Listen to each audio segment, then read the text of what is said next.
guidelines for dealing with child abuse. When a judicial committee determines that a child molester is repentant and will remain a member of the Christian congregation, it would be appropriate to talk very frankly to a former child abuser, strongly cautioning him as to the dangers of hugging or holding children on his lap. I mean, what sort of a deterrent is that? Well, it's none, obviously, because those sorts of things would be just what would be in public view. The thing that escapes the society's viewpoint on this child molesting situation is that all of this takes place in secret.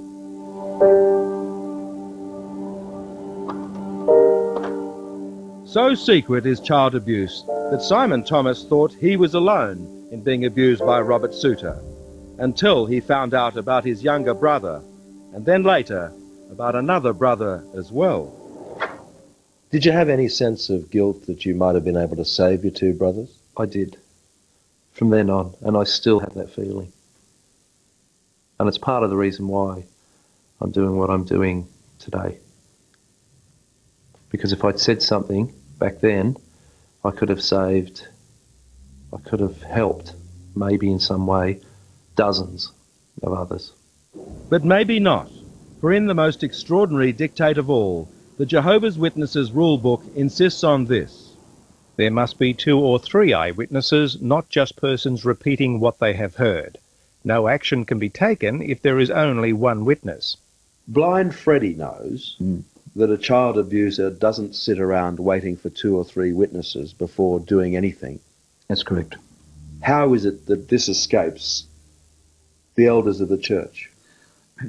They rely on a biblical text which says that all matters are to be established on the mouth of 2 or 3 witnesses. As Jim Donald tells it, this rule has stifled the plaintive cries of victims time and time again, and was a major factor in his decision to leave the church behind for good. A young lass made allegations that this particular individual had interfered with her sexual organs. Yeah. And you were given the job of investigating this allegation. What happened? Well, all we could do was pose the questions to him, and obviously he said, "Oh, no, that's all a mistake, and she's had problems, and she comes from a weird family sort of thing." And so, in the absence of the church's rule that there be at least 2 or 3 witnesses, this girl was not to be believed. That's right. And that was the end of the matter? Yep. But for her father's confession, that's just what would have happened to Natalie Webb. If he'd denied it, and it was only your word against him, because of the 2-witness rule, nothing would have happened. Is that fair to assume? That's correct.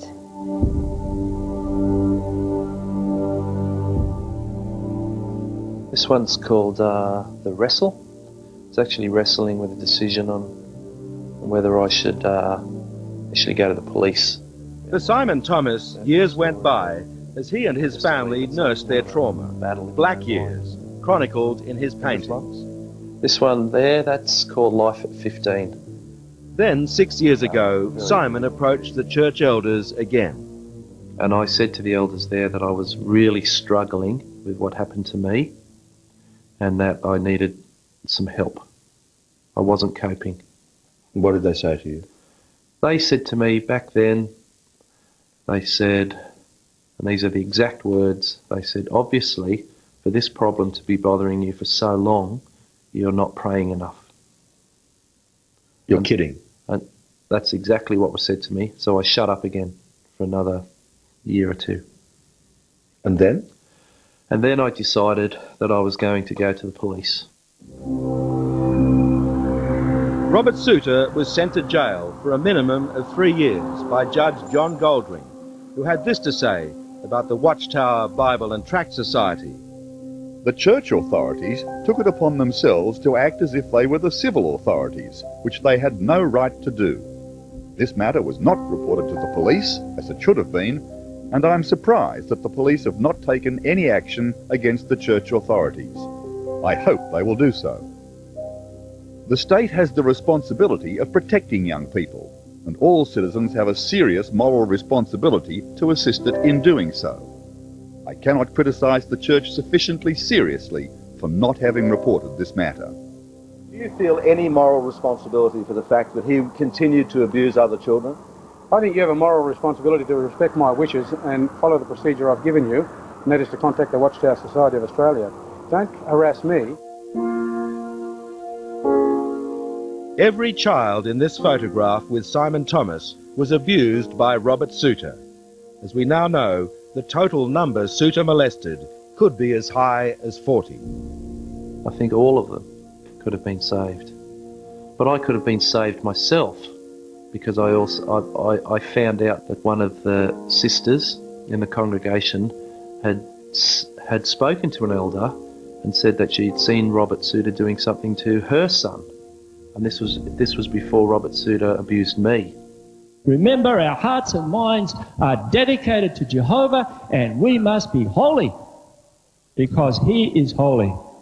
We asked the Watchtower Society a series of questions about its handling of the cases of Robert Souter and Victor Webb, and asked them to tell us how many child abusers they've uncovered in their ranks. We were told it wasn't the business of the media to know, though the Church did say very few were elders or those holding positions of responsibility. In this letter, Viv Moritz, the Society's Australian president, declined our request for an interview and said about the claims of Simon Thomas and Natalie Webb, "My inquiries indicate that the elders involved did not give instructions not to report the abuse to the police. It's at odds with everything we've heard from a number of sources, including a judge. But on previous form, the congregation will be told our story is the work of Satan." The media out there, with all its power and its might, it presents human nature in 3Ds. 3Ds. Debauchery of every kind, deception of every kind, and demonism of every kind. And we need to be aware of that. But the authorities and the courts need to be aware of something else, something far more sinister, the Church's notion of the truth. In this book, Insight on the Scriptures, it says here, doesn't it, lying generally involves saying something false to a person who is entitled to know the truth. Yes. Would your average judge or magistrate be somebody who was entitled to know the truth? It would be very difficult for a person not to uphold what the society would want. They would back the society, and they would see that as backing Jehovah, in which case these people, the court, is not entitled to know the truth. Is not. No. And in that case, they would say, that's not a lie. So it's quite possible, given this definition of lying, that a Jehovah's Witness could go before a civil court in this country and lie to their back teeth. Yes.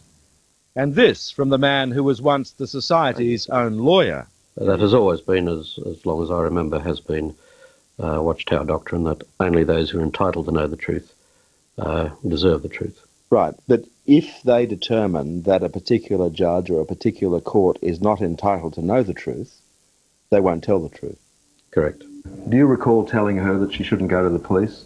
Not at all. She says you did. Oh, that's her word against mine, isn't it? So, who is entitled to know the truth? I mean, who do you think you are anyway? Since when have you become the bee's knees on all of this? So has Vic repented, has he? Is that it? Well, I would like to think so, but that's not for me to judge, is it? I mean, that's between him and his God, ultimately, is it not? Him and his God. Well, don't you think that? Brothers, as we continue to pray for help in controlling our sinful inclinations, we will see Jehovah help us. Leave it to Jehovah, the constant refrain of those who purport to live in the truth and see themselves as his only true representatives.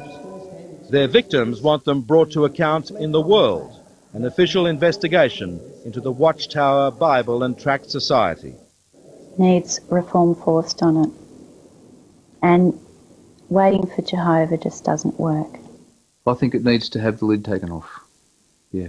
Because young kids' lives are being ruined.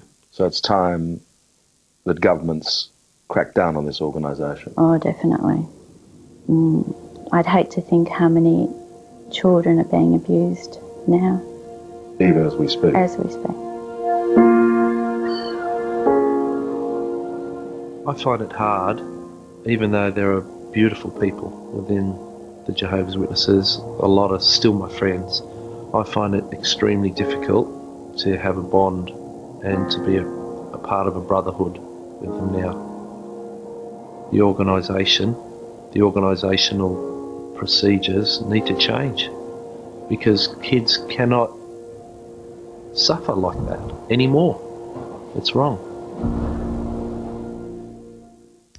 Suffer the children. Graham Davis reporting there, the producer Kirstine Lum. More information is available on our website at 9msn.com.au/Sunday, as well as contact details for victims of abuse.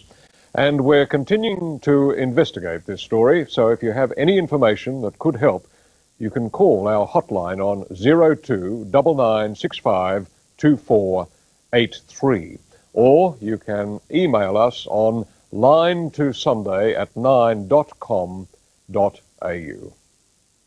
And we'll be back with more of Sunday in a moment.